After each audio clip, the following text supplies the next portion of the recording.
Apply करने वालों में अभी ये सर को यही बता रहा था कि सर ये जो स्टोरी टेलिंग वाली चीज आपने बताई है ना, अब तो आज मैं इसको अपनी पूरी स्पीच मैंने चेंज कर दी इतने पिछले आधे पौने घंटे में। ठीक है, तो बहुत मजा आने वाला है यार। एंड सीए फाउंडेशन के कितने लोग हैं यहाँ पर? कितने चेयर? अच्छा, 2-4 है। और इंटरमीडिएट के कितने? अरे नाइस। और आर्टिकलशिप वाले कितने? अरे नाइस। हाँ अच्छा, फाउंडेशन में पढ़ा है, हाँ मतलब ठीक है। और फाइनल वाले कितने? वो awesome awesome, nice nice nice. Okay, आप में से किसी को पता है मुझे सीए बनने में कितने अटेम्प्ट लगे? सीए फाइनल में 9 अटेम्प्ट लगे मुझे सीए बनने में। यस, मुझे सीए फाइनल में 9 अटेम्प्ट्स लग गए। और आज जो मैं आप लोगों के सामने बात करूंगा ना, वो मैं ये बताऊंगा कि मुझे क्यों 9 अटेम्प्ट्स लगे।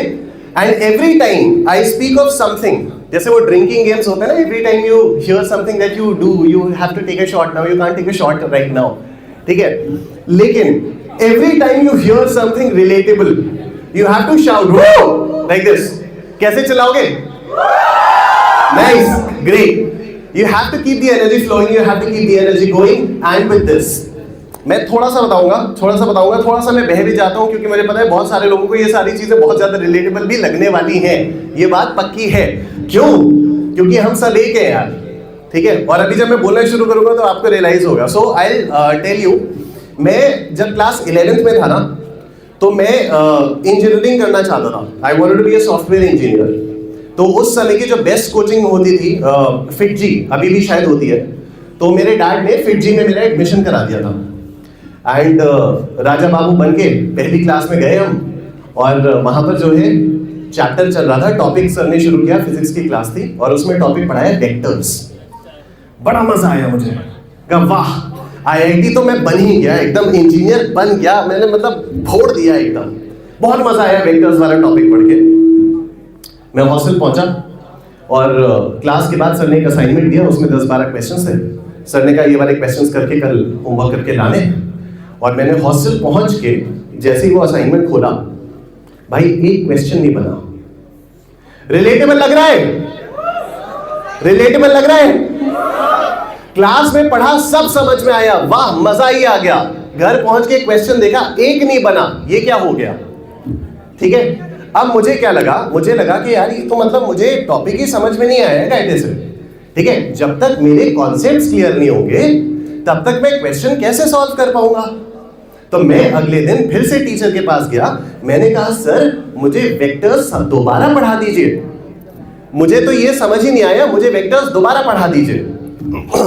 सर ने कहा कल ही तो तुम बैठे थे क्लास में, सबसे आगे बैठे थे। मैंने कहा हाँ।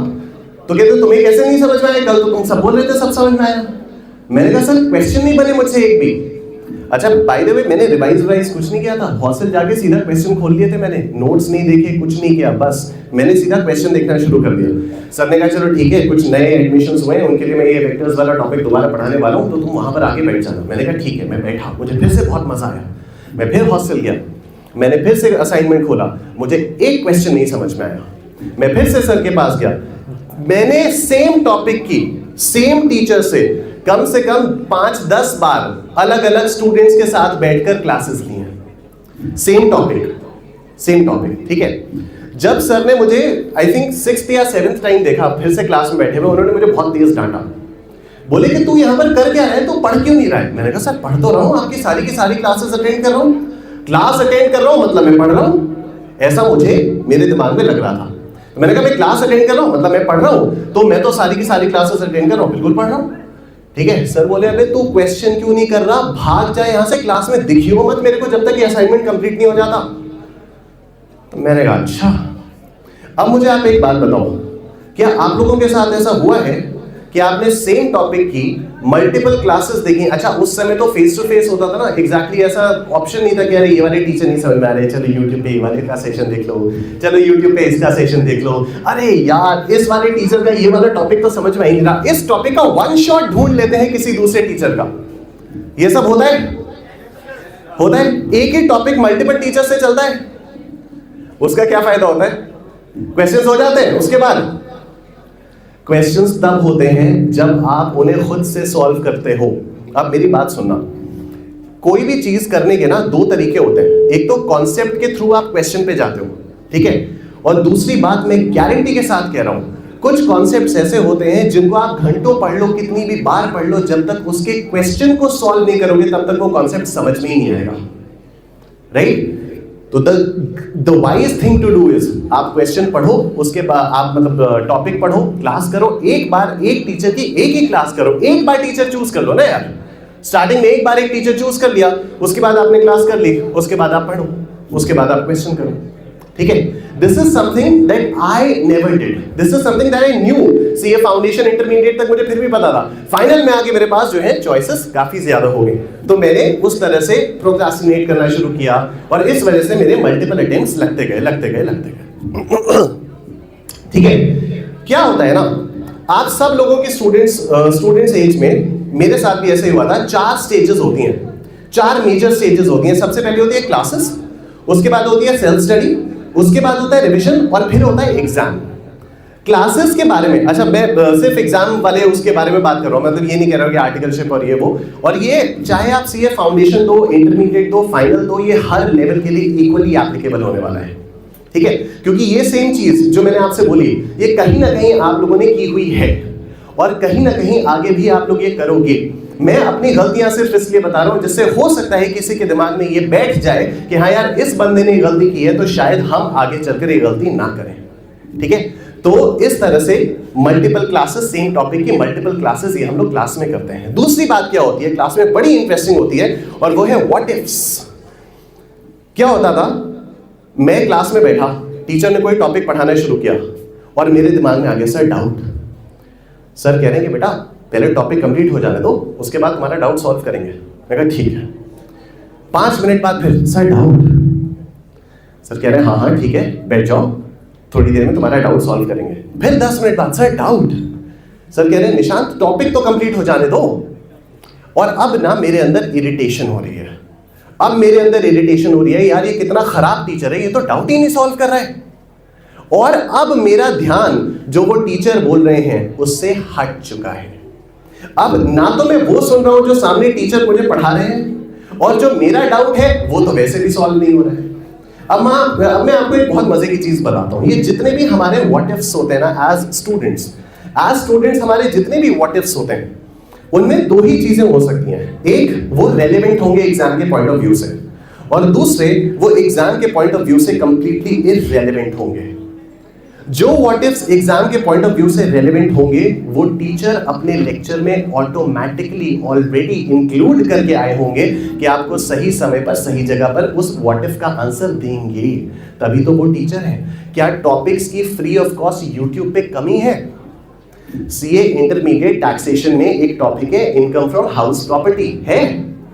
इनकम फ्रॉम हाउस प्रॉपर्टी को आप यूट्यूब पे डालो, मुझसे बेहतर पढ़ाने वाले बहुत सारे लोग मिलेंगे, किसी भी टीचर से बेहतर पढ़ाने वाले बहुत सारी वीडियोस आपको मिल जाएंगी। फिर भी आप क्यों पैसा देकर किसी एक पर्टिकुलर टीचर की क्लास लेते हो? क्यों लेते हो? क्योंकि आपको भरोसा है कि यार ये बंदा मुझे सीए इंटरमीडिएट या फाइनल एग्जाम पास कराने में मदद करेगा, ठीक है? जो YouTube पे है बहुत सारा ज्ञान है, कुछ रेलेवेंट है कुछ इररेलेवेंट है, लेकिन अगर आप एक सीए की कोचिंग क्लास में बैठे हो, एक चार्टर्ड अकाउंटेंट से पढ़ रहे हो, जो चार्टर्ड अकाउंटेंट पढ़ा ही इसलिए रहा है कि आपको एग्जाम में क्या आएगा वो बताएगा, तो भाई उस पर तो भरोसा करना पड़ेगा ना। तो जितने भी हमारे दिमाग में व्हाट इफ्स आते हैं, इनमें से कुछ व्हाट इफ्स रेलेवेंट हैं और कुछ कंप्लीटली इररेलेवेंट हैं, बट क्योंकि हमारे अंदर एक इम्पेशंस होता है ना, व्हाट इफ और ये हमारे डाउट नहीं सॉल्व हो रहे हैं, उसकी वजह से we completely lose track on this. कई बार ऐसा होता है यार मेरे साथ, I was just talking to a friend of mine recently and I said यार एक ना कॉन्सेप्ट होता है BCG, एक कॉन्सेप्ट होता है BCG मैट्रिक्स, ठीक है? एंड ही सेड कि हाँ, और उसने कुछ बताया मुझे। मैंने कहा तुझे कैसे पता? तो कहते ये तो सीए फाइनल में पढ़ाया हम लोगों ने। मैं कहा साला मुझे कैसे नहीं पता? क्योंकि मैं सुन ही नहीं रहा था, मुझे पता ही नहीं था कि अच्छा ऐसा भी कुछ होता है क्या। और वो सीए बनने के बाद जब मैंने कहीं पर पढ़ा कि अच्छा ये वाली चीज इस चीज के लिए इंपॉर्टेंट है, तो फिर अब मैं पढ़ रहा हूं, ठीक है? तो the what ifs, the impatience in the classes, this is one of the starting points. वो एक ना मूवी में एक लाइन थी, this is the beginning of the end of your life. एक शायद ट्रांसफॉर्मर्स मूवी थी या कौन सी मूवी थी, काफी पहले आई थी, उस मूवी की लाइन थी, this is the beginning of the end of your life. तो जब भी हम क्लास में बैठ के ये व्हाट इफ्स वगैरह वाली चीज करते हैं ना, बहुत ज्यादा डाउट्स हम लोग पूछते हैं, तो वी कॉन्शियसली और unconsciously we forgo what the teacher is trying to tell you, और फिर अगर वो उसमें कुछ इंपॉर्टेंट चीज भी बता चुके होते हैं तो वो भी हमारी मिस हो जाती है। यार मैं ना सीए फाउंडेशन के स्टूडेंट्स को भी पढ़ाता हूँ, मैं बहुत सारी क्विजेस भी लेता था पहले, अभी भी लेता हूँ। पता है जो क्विज के टॉपर्स होते थे ना, वो कभी मुझे रेगुलर क्लास में दिखते ही नहीं थे। जब टॉप हो जाता था, जब क्विज के टॉपर्स होते थे, तो मैं सोचता था यार तुम भी हो, तुम कब आए क्लास में? कहते सर वो मैं रिकॉर्डेड देख लेता हूँ या मैं लाइव देखता हूँ, लेकिन मैं चैट में उतना ज्यादा एक्टिव नहीं रहता। ओके, ये होता है ट्रेट एक टॉपर का या एक उस इंसान का जो पहले अटेम्प्ट में सीए को क्रैक कर सकता है, कि यार जो सामने वाला बता रहे हैं वो एग्जाम ओरिएंटेड बता रहे हैं, एग्जाम पॉइंट ऑफ व्यू से बता रहे हैं, तो अभी फिलहाल हम उस पर फोकस करें। होता क्या है ना, after we done with our articleships, हमारे अंदर एक बहुत ही ज्यादा कॉन्फिडेंस और ईगो और एटीट्यूड आ जाता है कि अब तो यार हम तो यार मतलब क्या ही है, हमने तो आर्टिकलशिप कर रखी है, हमें तो एक एक चीज प्रैक्टिकली पता है, एक एक चीज हम लोगों को प्रैक्टिकली पता है, और हम तो आईसीएआई से भी ज्यादा जानते हैं। और ये एटीट्यूड भाई मेरे अंदर भी आ गया था, ये एटीट्यूड मेरे अंदर भी आ गया था। मुझे एक बात बताओ, ऑडिटिंग सब लोग पढ़ते हैं, ऑडिटिंग वाला सब्जेक्ट है इंटरमीडिएट में, ठीक है? और अच्छा स्कूल वूल में सब लोगों ने क्लास 1 2 3 4 सारी की सारी क्लासेस ये आप लोगों ने क्लियर की हैं। हम लोग बचपन में इंग्लिश और हिंदी के आंसर्स कैसे याद करके मम्मी को सुनाते थे, याद है? सब सुनाते थे। आज अगर मैं बोलूं ऑडिट के आंसर्स याद करके सुनाओ, सुनाओगे? अपने वर्ड्स में नहीं लिख सकते क्या? रटना पड़ेगा। सीए फाइनल में आके हमें रटना पड़ेगा, बताइए। अरे भाई हाँ, बहुत बाद में समझ में आएगा, ठीक है? अच्छा, आप किसी भी टीचर से अगर ये पूछोगे, इंक्लूडिंग मी, मैं भी टीचर हूं, इंक्लूडिंग, अगर आप मुझसे भी पूछोगे कि सर रटना पड़ेगा क्या, मैं बोलूंगा नहीं अपने वर्ड्स में लिख सकते हो, लेकिन हाँ कीवर्ड्स इंपॉर्टेंट है, ठीक है? कीवर्ड्स इंपॉर्टेंट है, बिल्कुल आप अपने वर्ड्स में लिख सकते हो, बट द पॉइंट इज कि जो लीगैलिटी होती है ना प्रोविजन की, वो रिफ्लेक्ट होनी चाहिए। ऐसा लगना चाहिए कि एक चार्टर्ड अकाउंटेंट ने आंसर लिखा है, ऐसा नहीं लगना चाहिए ये सब नहीं लगना चाहिए। And when we try to write the answers in our own words ना, ऐसा ही निकलता है। कभी चेक करके देखना, ऐसा ही निकलता है। मतलब यू विल बी अमेज्ड। मैं आपको एक बड़ा ही इंटरेस्टिंग इंसिडेंट बताता हूं। मैंने अपना सीए फाइनल का पहला अटेम्प्ट दिया था नवंबर 2014 में, ठीक है? मतलब आज से 10 साल पहले। और मैंने जो सीए फाइनल में एक सब्जेक्ट होता है स्ट्रेटेजिक फाइनेंशियल मैनेजमेंट, जिसका नाम अब चेंज हो गया, एडवांस्ड फाइनेंशियल मैनेजमेंट हो गया शायद, है ना? वो that used to be one of my favourite subjects. मतलब मुझे उसके सारे कॉन्सेप्ट्स अच्छे से आते थे, मुझे सारे क्वेश्चंस अच्छे से आते थे। एंड उस अटेम्प्ट में क्या होता, नवंबर 14 वाले अटेम्प्ट में I stop studying in the month of October only. मैं कहा यार मैं पक गया हूँ, सुबह क्लास लो, फिर दिन भर आर्टिकलशिप करो, फिर शाम को क्लास लो, मैं पढ़ पा नहीं रहा हूँ, रिवाइज कर नहीं पा रहा हूँ। I was completely fed up and I was like चलो नवंबर 14 वाला अटेम्प्ट तो ऐसे ही दे देते हैं, मई 15 में मेहनत करेंगे। बट क्योंकि ये एसएफएम वाला पेपर मुझे बहुत अच्छे से आता था, तो और अक्टूबर पूरे महीने मैंने एक शब्द नहीं पढ़ाई, पूरे महीने में पिक्चरें देख रहा था, जितनी पिक्चरें मिस हुई थी पिछले 9-10 महीनों में, सारी की सारी पिक्चरें मैंने देख डाली अक्टूबर में, ठीक है? पता है मेरे एसएफएम में मार्क्स आए 40 नंबर आए एसएफएम में। मैंने कहा अरे वाह, ये तो बहुत ही बढ़िया हो गया, देखो मुझे ये सब्जेक्ट कितना आता है। मैंने मई 15 में दोबारा अटेम्प्ट दिया, एसएफएम मेरे 36 नंबर आए। For those of you who don't understand Hindi, 36, which is 4 marks less than the attempt in which I did not prepare at all, which I appeared for only on the basis of my knowledge. अब मेरे दिमाग में जो पहला reaction आया वो आया of course गुस्सा। आईसीएआई को तो पेपर चेक करना आता ही नहीं है। आईसीएआई तो चाहता ही है कि हम लोग रट के पास हो। आईसीएआई ये, आईसीएआई वो, पता नहीं दुनिया भर का। मैंने ऐसा हो ही नहीं सकता कि पहले अटेम्प्ट में मेरे 40 नंबर आए, दूसरे अटेम्प्ट में मेरे 36 नंबर आ गए, ऐसा कैसे हो सकता है? मैंने कहा अब मैं एक काम करूंगा, मैं ना प्रैक्टिस मैनुअल, उस समय प्रैक्टिस मैनुअल आती थी जिसमें कंपाइलेशन होता था क्वेश्चंस का। मैंने कहा मैं इसको रट डालूंगा, मैं इसको रट के जाऊंगा। इंस्टीट्यूट को यही चाहिए ना कि इसी के तरीके से आंसर्स लिखे जाएं, इसी के फॉर्मेट में आंसर्स लिखे जाएं, मैं अब यही करूंगा। वो तो भला हो दो चीजों का। एक एसएफएम के बहुत बड़े टीचर हैं, उनकी एक वीडियो आ गई थी, उन्होंने इस चीज को करने से साफ मना कर दिया। मैं मोमेंटरीली उनसे भी डिसएग्री कर गया लेकिन फिर मैंने अपनी सर्टिफाइड कॉपी मंगाई और मैंने अपनी मई 15 की SFM की कॉपी को चेक किया। मेरा total to my surprise 29 marks आया था। इंस्टीट्यूट ने और 7 नंबर एम ही दे दिए थे, पता नहीं क्यों दे दिए थे भाई। जो मेरा पैराडाइम शिफ्ट हुआ, मैंने कहा अबे इतनी गंदी कॉपी, मैं फेलिंग के भी मार्क्स ना दूं, इतनी गंदी कॉपी। बट ये एक विलिंगनेस होनी होगी टू एक्सेप्ट कि यार ऐसा नहीं है कि इंस्टीट्यूट क्या चाह रहा है, या you know all these things, कि एक ईगो आ जाती है हमारे अंदर। तो एक हम लोगों को एक चीज लगने लगती है कि यार अब तो हम पता नहीं क्या ही हो गए, क्योंकि हमने आर्टिकलशिप की है। तो एक चीज मेरे अंदर और आ गई थी बाय द वे, और वो ये था कि अब तो एक्सेल शीट्स पे कैलकुलेशन होती है, इंस्टीट्यूट तो पागल है और हम लोगों को ये फिजिकल और पेपर पेन से और सिंपल कैलकुलेटर से कैलकुलेशंस करवा रहे हैं, ठीक है। तो ये सारी चीजें भी आ गई थी। बट यू नो इन सारी चीजों की importance you realise once you actually become a chartered accountant, कि how important all these things are in real life. तो एक तो ये वाली चीज हो गई, क्लासेस वाली चीज मैंने आपको बताई कि क्लासेस में क्या क्या गलती होती है। गिव मी अ चेयर अगर आप लोग भी क्लासेस में ये सारी चीजें करते हो, एक टॉपिक को मल्टीपल बार देखते हो, डाउट नहीं सॉल्व होते तो इरिटेट हो जाते हो, एक ही डाउट को लेकर वो करते रहते हो। गिव मी अ चेयर, कौन कौन कर रहा है? ऑनेस्टली हाथ उठाना पड़ेगा, ऑनेस्टली हाथ उठाना पड़ेगा।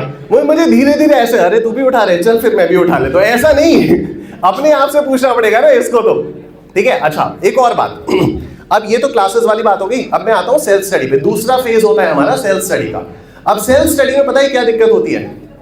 सेल्फ स्टडी में दिक्कत ये होती है कि जो हमारे टीचर ने हमें नोट्स दिए हैं, कोई भी टीचर हो सकते हैं, हम उन पे बहुत ज्यादा रिलाई नहीं करते, ठीक है। हमें लगता है कि यार ये तो चलो दूसरा भी देख लेते हैं। क्यों? क्योंकि कोई ना कोई हमें आसपास का बता देता है, अरे यार तेरे वाले में ये वाला टॉपिक तो है ही, तेरे वाले नोट्स में ये वाला टॉपिक तो है ही। ऐसा होता है, ऐसा होता है, देखा जाता है। जब अपना पढ़ते हैं उसके बाद लगता है अरे यार, मेरे पास कल एक स्टूडेंट का मैसेज आया कि सर मैंने तो आप ही का देखा है, वैसे मैं ओरिजिनली फिजिक्स वाला का स्टूडेंट हूं। अरे भाई तू फिजिक्स वाले का स्टूडेंट है तो फिजिक्स वाले के टीचर से पढ़ना, तो फिर क्यों यूट्यूब पे रिसर्च कर रहा है कि हाँ ठीक है फिर मैं निशान सर से भी देख लेता हूं। मैं तो साफ बोलता हूं भाई तू मेरा स्टूडेंट है, मेरे से पढ़ाई कर, फिर इधर उधर देखना बंद कर। तू फिजिक्स वाला का स्टूडेंट है, तू फिजिक्स वाला से पढ़ाई कर, तू क्या इधर उधर देख रहा है, क्या कर रहा है ये सब, ठीक है। तो ये सारी चीजें चलती रहती हैं।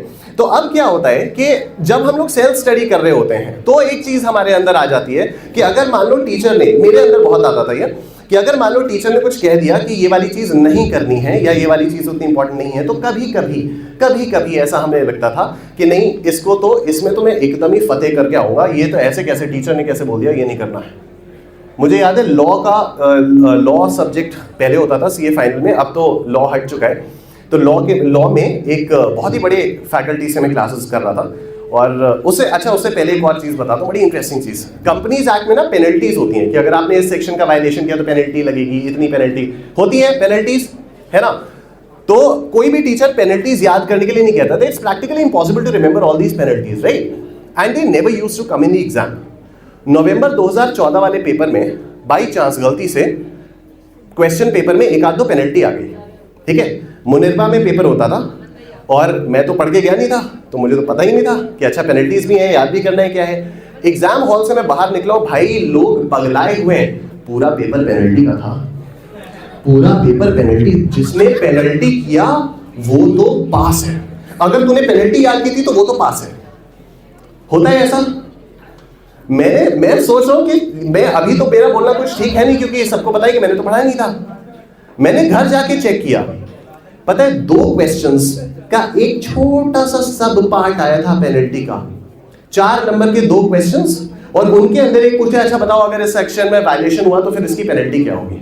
मतलब टोटल पूरे 100 नंबर के पेपर में से हार्डली 2 नंबर का पेनल्टी। और हुआ क्या बचा, क्योंकि टीचर्स कहते थे पेनल्टी याद रखने की जरूरत नहीं है, क्योंकि हर कोई कहता था पेनल्टी याद रखने की जरूरत नहीं है, तो इसलिए क्योंकि 2 नंबर की पेनल्टी आ गई इसीलिए पूरा पेपर तो पेनल्टी से आ गया। And this is something that I still see today in my teaching career. जैसे मैं सीए फाउंडेशन के स्टूडेंट्स को मैथ्स वाला टॉपिक पढ़ाता हूँ, अब मैं उसमें बोलता हूँ कि भाई कैलकुलस करने की कोई ज़रूरत नहीं है, क्योंकि कैलकुलस से हार्डली 4-5 नंबर के क्वेश्चंस आते हैं, और आप पूरे पेपर पर फोकस करो जो कि 95 मार्क्स का हो गया। सिंपल है, आप पूरे 95 मार्क्स के पेपर पर फोकस करो। कई सारे स्टूडेंट्स इस बात को मान लेते हैं, लेकिन कई सारे स्टूडेंट्स बिल्कुल 10 साल पुराने निशांत कुमार की तरह कहते हैं ना ऐसे तो नहीं होगा, हम कैलकुलस कैसे छोड़ जाएं, हमारी शान के खिलाफ है। सर कुछ बेसिक बता दो, या सर आप ही कोई दूसरा टीचर रेकमेंड कर दो जिसकी यूट्यूब पे हम कुछ बेसिक क्लासेस देख लें। बड़ा मजा आता था यार मुझे, अभी भी बड़ा मजा आता है कि यार ये मतलब ये इट्स अ सर्कल। फिर मुझे लगता है कि यार भगवान के पास इतनी सारी हर एक इंसान के लिए अलग अलग कहानियां कहाँ से आएंगी। कुछ ये की कहानी है, वही हर एक की लाइफ में अलग अलग कैरेक्टर्स में अलग अलग नाम बनाकर वो डाल देता है। ठीक है, तो मैं अपनी कहानी इतने सारे स्टूडेंट्स में देख चुका हूँ, तभी मुझे लगता है कि यार एक इस टाइप का सेशन लिया जाए बीच बीच में। तो ये वाली चीज मैं करता रहता हूँ। ठीक है, मजेदार चीज क्या हुई थी, फिर लॉ के टीचर ने बोला कि देखो सेबी एक्ट है, मैं सेबी एक्ट नहीं पढ़ाऊंगा। ठीक है, सेबी एक्ट जो है वो ओवरली टफ है, 8 नंबर का, मतलब नहीं, उन्होंने ये नहीं बताया था कितने मार्क्स का आते हैं, उन्होंने बस बोला सेबी एक्ट थोड़ा सा ओवरली टफ है और सेबी एक्ट नहीं पढ़ाता हूं, तुम लोगों को करने की भी जरूरत नहीं है। अगर तुम्हारा बहुत ज्यादा मन करे मेरी किताब से कर सकते हो, लेकिन करने की जरूरत नहीं है, बाकी फोकस करो बाकी पेपर्स में। मैं ऐसी की तैसी तुम्हारी, मैं तो सेबी एक्ट ही करूंगा। घर पहुंचा, सबसे पहले उन टीचर की बुक में से सेबी एक्ट उठाया। अब क्या होता है, कोई भी टॉपिक जब आप पढ़ना शुरू करोगे तो शुरुआत में तो आसान लगेगा, मुझे भी लगा ये तो बहुत ही आसान है, टीचर पागल है, क्यों फालतू में इतना सा आसान सा टॉपिक छुड़वा रहा है। Half way through the topic मुझे लगा भाई क्या बवाल है ये। और अब क्योंकि मैं आधा कंप्लीट कर चुका हूं, will it be easy for me to drop it in between? Will it be easy for me to drop it in between? Absolutely not. क्यों? क्योंकि अब तो मैं उसमें कूद चुका हूं, अब तो मुझे करना पड़ेगा चाहे कुछ भी हो जाए। मैंने सोचा चलो ठीक, देखते हैं ये कितने नंबर का आता है एग्जाम में। मैंने देखा 8 नंबर का आता है, मुझे फिर से मेरा दिमाग खराब हो गया। मैंने कहा 8 नंबर का, ओ माय गॉड, 8 नंबर का आता है यार ये वाला चैप्टर, और टीचर पढ़ा नहीं रहे हैं, तो बहुत ही गलत बात है, एक्सेसिवली बैड। लेकिन बहुत बाद में जाके रियलाइज हुआ कि यार 92 पे फोकस करो ना। और जब ये रियलाइजेशन हुआ ना, तो मैं आपको बताता हूँ एक बहुत ही इंटरेस्टिंग चीज जो मैंने की, जिससे जो सीए फाइनल का अकाउंट्स का पेपर था उसमें एग्जामिशन भी आया मुझे। तो एक बहुत ही इंटरेस्टिंग चीज जो मैंने की वो ये थी, सीए फाइनल में अकाउंट्स में 2 मेजर टॉपिक्स थे उस समय, आई डोंट नो अभी है नहीं। एक था कंसोलिडेशन ऑफ फाइनेंशियल स्टेटमेंट्स, जिसको हम लोग प्यार से होल्डिंग कंपनी बोलते थे, और एक था अमैलगमेशन ऑफ कंपनीज। ठीक है, दोनों टॉपिक से 16 नंबर के क्वेश्चंस आते थे। आप बिलीव करोगे मैंने अमैलगमेशन और ये दोनों कंसोलिडेटेड फाइनेंशियल स्टेटमेंट्स, ये दोनों चैप्टर्स में छोड़ के गया था, दोनों के दोनों चैप्टर्स में छोड़ के गया था। स्ट्रैटेजी क्या थी इसके पीछे की? स्ट्रैटेजी ये थी कि भाई 16 नंबर का एक क्वेश्चन तो हम वैसे भी ऑप्शन में छोड़ सकते हैं, बिल्कुल छोड़ सकते हैं। चलो होल्डिंग कंपनी वाला क्वेश्चन गया, छोड़ दिया। अब 100 नंबर का पेपर तो मैं कर सकता हूं। मैंने कहा अमैलगमेशन से भी 16 नंबर का क्वेश्चन आता है, इसे भी हटाओ। मेरे मार्क्स जो आएंगे वो आउट ऑफ 86 आएंगे, मेरे मार्क्स जो आएंगे आउट ऑफ 86 आएंगे। Why I took this conscious decision I let you know, just give me 2 minutes. मैंने क्या किया, मैंने देखा कंपलसरी क्वेश्चन किस में से आता है, कैसे कैसे आता है। मैंने देखा अकाउंटिंग स्टैंडर्ड से अच्छे खासे क्वेश्चंस आते हैं। मैं अकाउंटिंग स्टैंडर्ड्स मतलब इतने अच्छे से मैंने कर लिए कि इसमें से कोई भी क्वेश्चन अगर आ जाए तो मेरा वो गलत नहीं हो सकता। ठीक है, अब मेरे मार्क्स 86 में से आएंगे। अच्छा, why did I choose these 2 topics only to leave? क्योंकि इनमें बैलेंस शीट बनानी होती है। एग्जाम हॉल में बैलेंस शीट टैली नहीं होके देती है। एग्जाम हॉल में क्या, जब हम लोग खुद से प्रैक्टिस करते हैं तब नहीं टैली होके देती है, राइट? तो मैंने घर पे 16 नंबर का एक होल्डिंग कंपनी वाला क्वेश्चन टाइमर लगा के सॉल्व किया था, जो क्वेश्चन मैं एक बार कर चुका था। मैं सोचा चलो इसको देखते हैं कि एग्जाम हॉल में तो 22-23 मिनट में सॉल्व करना होता है, 16 नंबर का क्वेश्चन है, देखते हैं कितना टाइम मुझे लग रहा है। और मैंने, to my surprise, it took me 45 minutes to solve that question. 45 minute लगे मुझे एक घर के एनवायरनमेंट में क्वेश्चन को सॉल्व करने में, जहां पर कोई प्रेशर नहीं था। और वो क्वेश्चन जो कि एग्जाम में देखा हुआ था, पहले वो देखा हुआ था। लेकिन क्या एग्जाम में वर्ड टू वर्ड उठकर कॉपीड क्वेश्चन आता है क्या? आता है। ये हमारा मिसकंसेप्शन है कि नहीं आता है? ये हमारा बहुत बड़ा मिसकंसेप्शन है कि नहीं आता है। आप लोग पास एग्जामिनेशन क्वेश्चंस एक बार करके तो देखो। Problem is pass examination questions हम करते ही नहीं है, अगेन जैसे मैंने नहीं किए थे। क्योंकि जब सेल्फ स्टडी वाला पोर्शन होता है, आप किसी भी टीचर की बुक में उठा के देख लीजिए, किसी भी टीचर की बुक, उसमें 3 या 4 टाइप के क्वेश्चंस होते हैं। ICAI study material, revision test papers, mock test papers and past examination questions. इन 4 कैटेगरीज के अलावा किसी भी सीए के टीचर की किताब में क्या कोई और क्वेश्चन आपको मिलता है? ICAI का boslive.org पे आप जाके देखो एक बार, भाई उन्होंने MCQs का क्या पोर्टल बनाया हुआ है, क्या फाड़ू पोर्टल बनाया हुआ है। केस बेस्ड MCQs का क्या तगड़ा पोर्टल बनाया हुआ है। And these are the things that we don't do. होता क्या है, जब मैंने भी सेल्फ स्टडी शुरू की थी ना सीए फाउंडेशन में आके, तो मेरे पापा ने मुझे बहुत कहा कि यार तू स्कैनर कर, स्कैनर में पास एग्जामिनेशन क्वेश्चंस होते हैं, ये कर कर कर कर। मैं भाई नहीं करके देता था।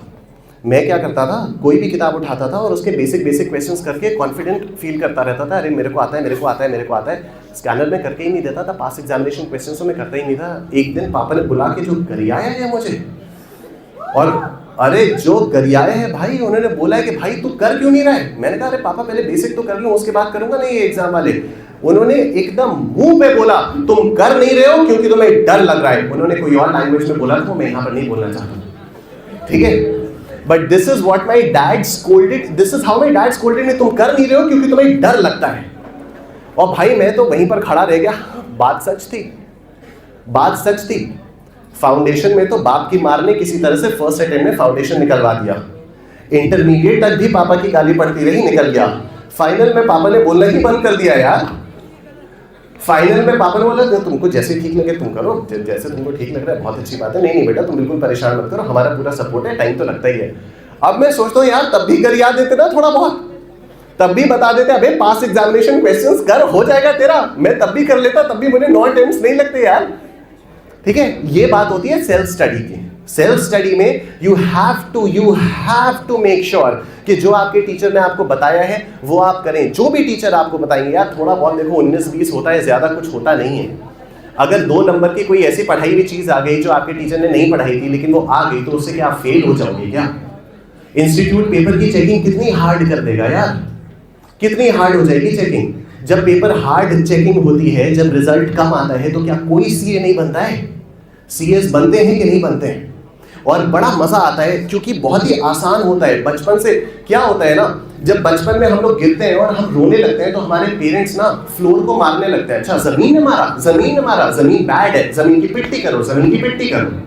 होता ही है, सबके पेरेंट्स होता होगा। इनफैक्ट अगर तुम्हारे भी कोई भतीजे भांजे टाइप के लोग होते होंगे तो तुम लोग उनके सामने भी यही करते होंगे, करते हो क्या? अरे इसने मैं दरवाजे ने मारा, बैड दरवाजा, पिट्टी करो दरवाजे की। बचपन से ही हम लोगों के दिमाग में अनकॉन्शियसली ये फीड किया जा रहा है कि भाई अपने फेलियर का या अपने चोट का या अपने दुखों का ब्लेम किसी और पे दे दो। हम सीए नहीं बन पाए, टीचर ने खराब पढ़ाया। हम सीए नहीं बन पाए, इंस्टीट्यूट ने खराब चेकिंग की। हम सीए नहीं बन पाए, रिजल्ट बहुत खराब आया। मैं मानता हूं, मैं ये बिल्कुल नहीं कह रहा हूं इंस्टीट्यूट की चेकिंग 100% सही है, ठीक है, मैं बिल्कुल नहीं कह रहा हूं। There is always a scope of improvement in everything. But एक चीज मैं गारंटी से कह रहा हूं, अगर 100 लोग कहते हैं ना कि मैं इंस्टीट्यूट की खराब चेकिंग की वजह से पास हुआ, उनमें सिर्फ एक बंदा सच बोल रहा है, बाकी 99 सिर्फ अपनी वजह से फेल हुए हैं। And this is even what I used to feel कि अरे इंस्टीट्यूट तो पास ही नहीं करना चाहता, पता नहीं इंस्टीट्यूट को मेरे से क्या पर्सनल दुश्मनी है। अबे इंस्टीट्यूट जानता भी नहीं है तू कौन है। For an institute you are just a registration number. ICAI के लिए आप सिर्फ एक CRO, WRO, NRO, SRO हो और कुछ नहीं हो। आप ICAI की हेल्पलाइन पे फोन करो, कहते हैं CRO नंबर बताओ। आप बोलो मैं प्रयागराज से निशांत कुमार बोल रहा हूँ, कहते हैं CRO नंबर बताओ। मैं बताता हूँ CRO 0323602। हाँ अब ठीक है, हाँ मिल गया, निशांत कुमार बोल रहे हो ना। इंस्टीट्यूट के लिए तो आप ये हो। The problem lies within which we don't understand that it's too late. And this is what happened with me. This is what happened when I used to self-study.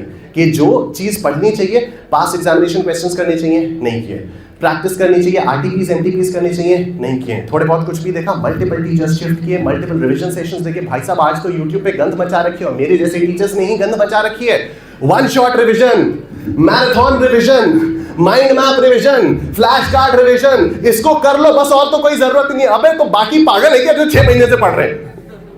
मतलब इतना इंटरेस्टिंग केस आया, अभी 4 दिन पहले मेरे पास मैसेज आया, sir 10 दिन बचे हैं, सीए फाउंडेशन के एग्जाम में, अभी पॉसिबल है क्या? कुछ नहीं आता मुझे। मैं रिप्लाई नहीं किया आप लोगों को, मैंने अभी तक उसको रिप्लाई नहीं किया। आप लोगों के दिमाग में कोई अच्छा सा रिप्लाई तो बता देना प्लीज, ठीक है? फिर मैं उसको रिप्लाई कर दूंगा। लॉ ऑफ अट्रैक्शन काम तो करता है यार। देखो लॉ ऑफ अट्रैक्शन काम तो करता है, मेरे लिए किया है, ठीक है? एनीवे, तो ये हो गया हमारा सेल्फ स्टडी वाला फेज। अब देखो तीसरा इंपॉर्टेंट फेज आता है रिवीजन वाला फेज, ठीक है? रिवीजन वाले फेज में क्या होता है, मुझे एक बात बताओ, कितने लोग ऑनेस्टली क्लास खत्म होते ही घर जाके उसको रिवाइज करते हो या एटलीस्ट अगले दिन रिवाइज करते हो और उसको रेगुलरली रिवाइज करते रहते हो, ठीक है, मुश्किल से 4 या 5 हाथ मुझे दिखाई दिए। ठीक, वेरी नाइस। कितने लोग ऐसे हैं जो सोचते हैं कि हाँ पहले सिलेबस तो कंप्लीट हो जाए फिर बाद में रिवाइज करूंगा? उठा लो, शर्माओ मत, मैं भी उन्हीं में से था। उठा लो। मुझे एक बात बताओ, कौन कौन ऐसे सोचता है? एक बार फिर से हाथ उठाओगे प्लीज। कौन कौन? भाई आप खड़े होंगे, एक सेकेंड। हाँ आप, हाँ भाई, एक हफ्ते पहले आपने ब्रेकफास्ट में क्या खाया था? याद है? लेकिन कुछ तो फेवरेट ही खाया होगा ना, कुछ तो पसंद की चीज खाई होगी, है ना? बैठ जाइए please, thank you so much. अबे जब एक हफ्ते पहले जो अपनी पसंद की चीज खाई थी वो नहीं याद है, तो 3 महीने पहले जो किसी एक सब्जेक्ट के किसी एक लेक्चर का नंबर 1 पढ़ा था, उसमें जो टीचर ने पढ़ाया था, क्या घंटा याद होगा? कहां से याद होगा? याद होगा? एग्जैक्टली, रिवीजन रेगुलरली करना पड़ेगा। रिवीजन क्लासेस के साथ साथ करना पड़ेगा, और रिवीजन ऐसे सिर्फ एक बार करके नहीं होगा, बार बार रिवीजन करना पड़ेगा। ठीक है? क्या होता है कि हम लोगों को ऐसा लगता है, जैसे कई सारे स्टूडेंट्स ये भी पूछते हैं कि सर ये मैं अगर 3 बार रिवाइज कर लूं तो हो जाएगा, 4 बार रिवाइज कर लूं तो हो जाएगा। डेफिनेटली हो जाएगा, लेकिन वो 4 बार कब करोगे? एक बार एकदम शुरुआत में, फिर एक बार एकदम बाद में। तो ऐसे कैसे? रिविजन्स के बीच की फ्रीक्वेंसी भी मैटर करती है। एक चीज जो मैं बहुत बाद में समझा, आई होप आप लोग जल्दी समझ जाओ, वो ये है कि यार इंस्टीट्यूट का ना पता है कि किसी एक को चार्टर्ड अकाउंटेंट बनने के लिए उसको कितनी मेहनत करवानी पड़ती है और कितनी मेहनत करवानी है। अब वो आपके ऊपर डिपेंड करता है, आप उसको उस 6 महीने में स्पैन आउट करो या आप उसको 6 साल में स्पैन आउट करो। मेहनत जब तक उस लेवल की नहीं होगी तब तक सीए इंस्टीट्यूट आपको सीए नहीं बनाएगा। एकदम क्लियर बात है। बात सिंपल सी ये है कि आप उस मेहनत को 6 महीने के अंदर अंदर कंसोलिडेट करके करते हो, या आप उसको 6 साल तक ड्रैग ऑन करके एक उसको 6 ईयर प्रोजेक्ट बनाते हो। सिर्फ इतनी सी बात है। आपने उसको जल्दी कर लिया, आप जल्दी सीए बन जाओगे। जो लोग यार फर्स्ट अटेम्प्ट में चार्टर्ड अकाउंटेंट्स बनते हैं वो हमसे अलग हैं क्या? हमारे बीच में तो बैठे हैं। कल तुम लोग कितने सारे लोग सीए फाइनल दोगे?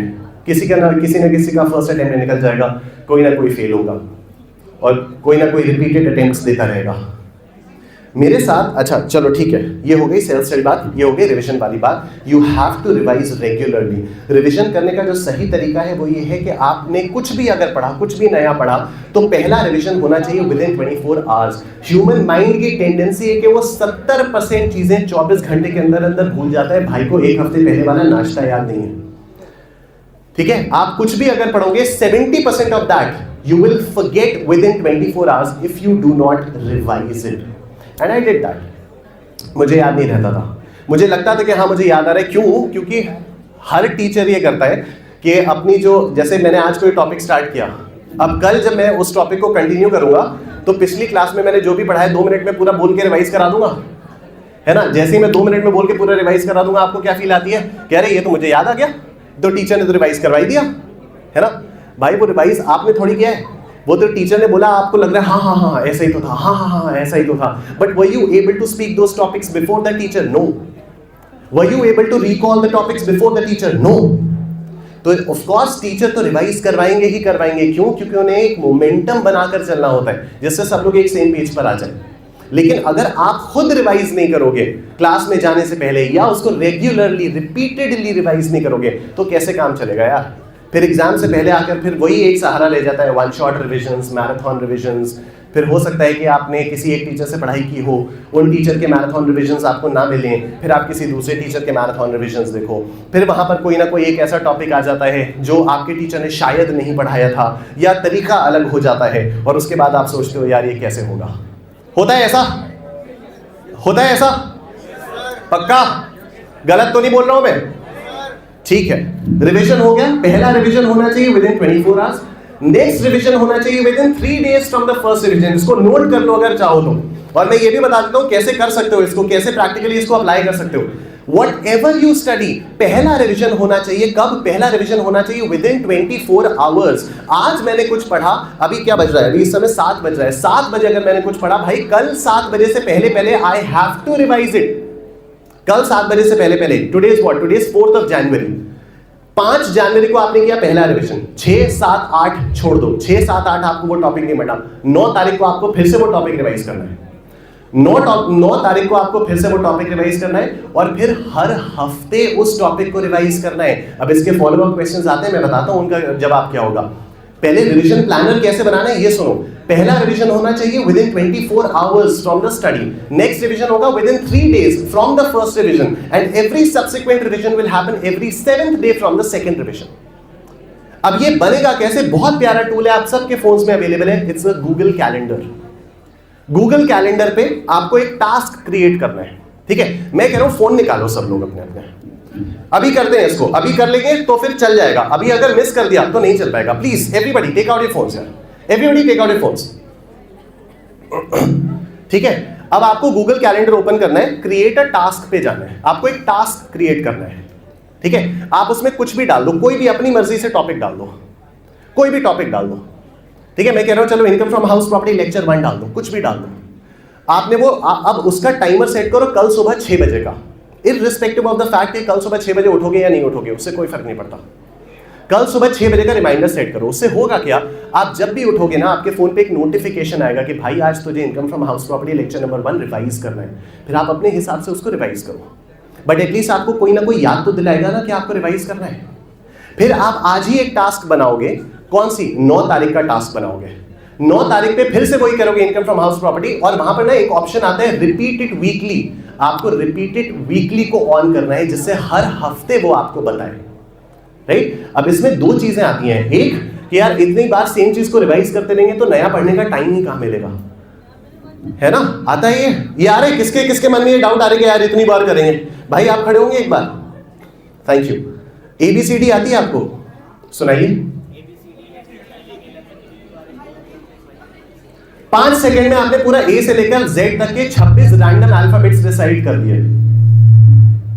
कैसे? रिवीजन से। क्या आपने जब याद किया था तो आपने 5 सेकंड में याद किया था? साल भर लग गए थे पेरेंट्स को याद कराते कराते, ABCDEFG। आज बेटा सिर्फ G तक चलेंगे, आज सिर्फ G तक करेंगे। माइक बंद हो गया, जाना है क्या मुझे?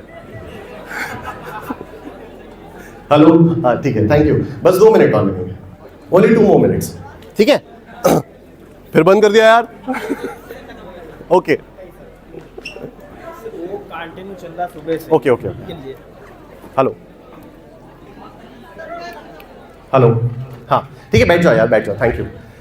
सो द थिंग इज कि जब आप याद करते हो या जब भी आप कोई चीज पहली बार पढ़ते हो तो उसमें डेफिनेटली टाइम ज्यादा लगता है, but every time you revise the time taken to study that thing reduces by 90%। तो आप जितनी बार उस चीज को रिवाइज करोगे ना, आपका टाइम टेकन टू रिवाइज भी कम होता रहेगा, ठीक है। एंड प्लस इट यार, अगर मान लो तुम्हारा पूरा नहीं भी हो पाया सिलेबस, तो जितना तुम करके गए हो 60%, 70%, 80%, एटलीस्ट वो इतना सॉलिड तो आता है ना कि भाई एग्जाम में कुछ भी आएगा तो लिख देंगे। That is the power of revision.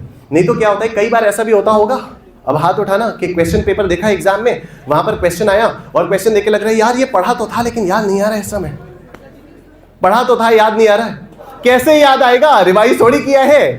तो रिवाइज तो करते रहना पड़ेगा, ठीक है। और अब लास्ट पार्ट, ये तो रिवीजन वाली बात हो गई, ठीक है। क्लासेस हो गई, सेल्फ स्टडी हो गया, रिवीजन हो गया, और चौथी चीज एग्जाम।